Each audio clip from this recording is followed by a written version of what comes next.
up, YouTube? Topaz Yates back for another review, and this one is to that Willow project. And surprisingly, this joint is pretty good. Actually, this may be my favorite project that she's ever done. Easily be one of my favorite bits of music from this entire genre, to be real. Because, one, this is her being signed to Roc Nation, and they finally assigned her a producer that actually makes her dreams of what these songs she's trying to do into a actual reality where it's solid instead of the amateuristic like production that she's done when she was completely underground. And she's still doing the alternative style of music right here, man, and the super ambiguous lyrics. So when I go through and break down the lyrics, if you feel as though you don't agree with me, that's somewhat the point here. Like the lyrics that she's doing on all of these songs, she's not specifically telling us what she actually means.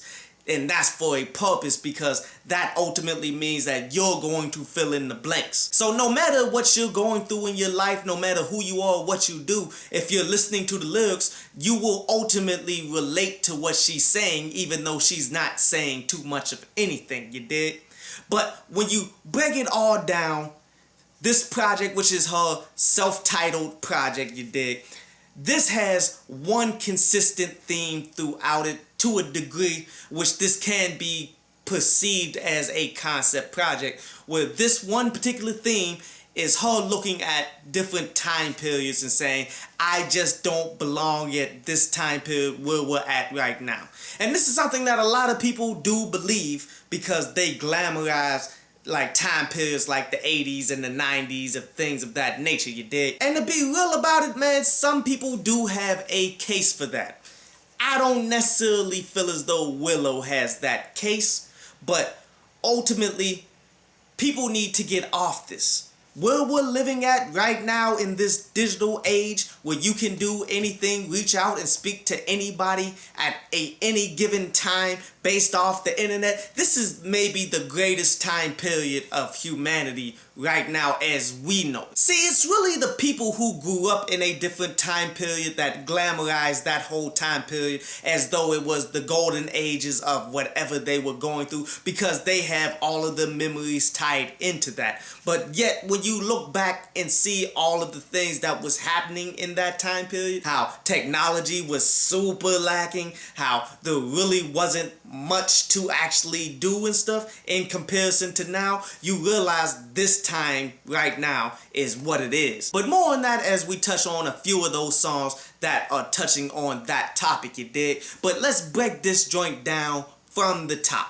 starting with that Like a Bird, where what she's trying to do here is draw a comparison somewhat to being in love and how it hurts. That's why she's saying, you know, it's like having a knife as it balls deep inside of me, or it feels like a knife as it cuts me, but yet at the same time she's talking about this bird where it got a broken wing and things of that nature, and these two things do not relate. Like, this metaphor does not work. But what she says in the hook does tie it together. Says that love doesn't explain.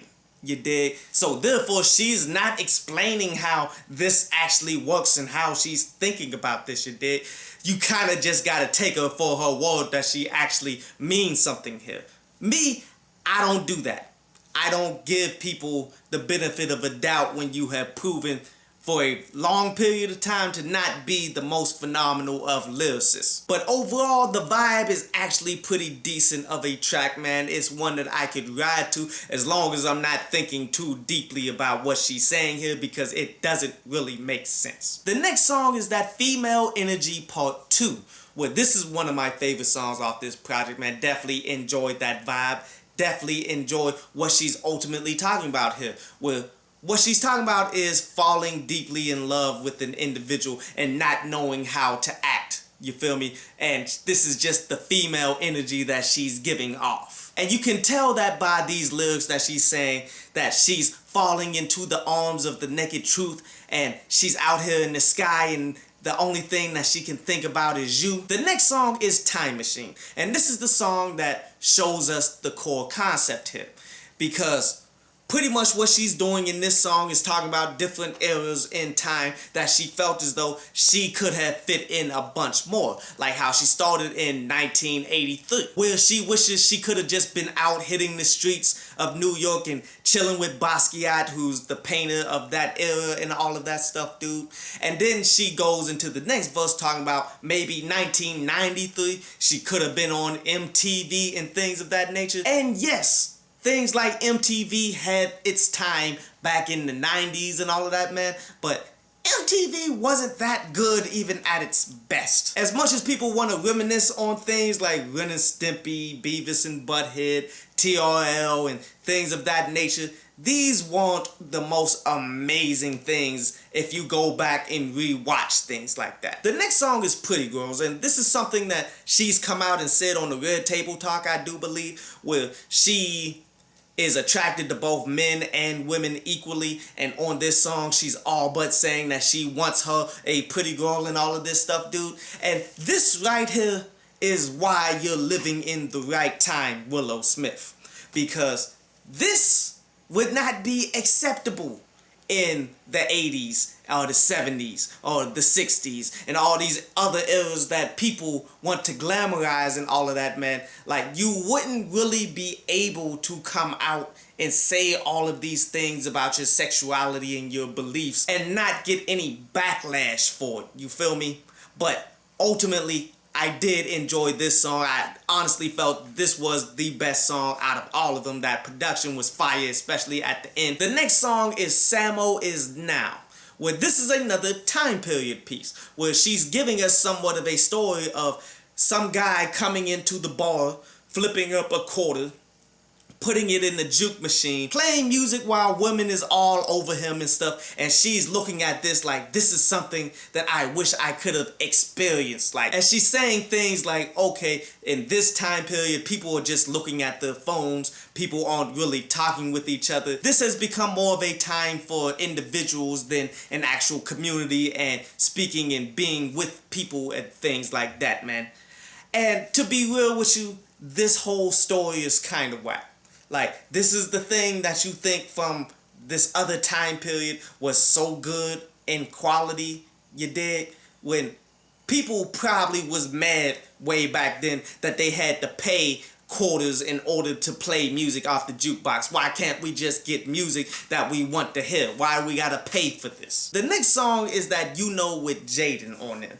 Well, this song is them going into the spirituality, and as you guys should know, they're really out there mentally when it comes to these kinds of things. So I probably won't be able to define exactly what she means by this, especially with it being somewhat ambiguous on both of their parts with the verses. But when she's saying things like the Anunnaki dreams, and that's like a deity of ancient civilizations and things of that nature, or the ley lines, where these are lines that if you put it on a globe, that it ultimately shows you lines of the world that's all but parallel, and people attribute this to spirituality as well. And the last song was Overthinking It, where this song is exactly as it sounds. Like, these individuals, as she may be talking about herself or she may be telling a story here, where as a woman, she's overthinking things too much, how she wants to go somewhere, want to do this, do that, all at the same time.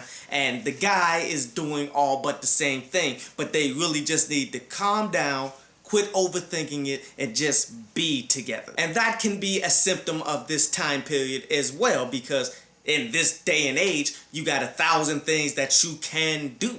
You dig? You can find a party any day of the week, pretty much. You can find a bunch of really good places to eat. You can find plenty things to do in life. So therefore, a lot of people don't want to really just sit down and get to know other individuals. It kind of takes away from building relationships. Overall, solid body of work, man. And there was a time where I'm looking at this entire genre of MCs like SZA to Willow to everybody who's pretty much involved in this, saying that this whole genre is pretty bad. But this project right here, it shows hope. So overall, I'm gonna give this joint an 8.5 out of 10. Really good project, man.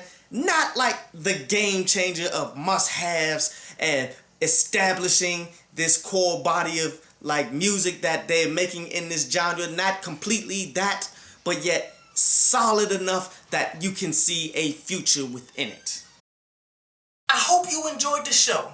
You can follow me at Twitter up there, and you can go to downloadpads.com that's down there to read today's article.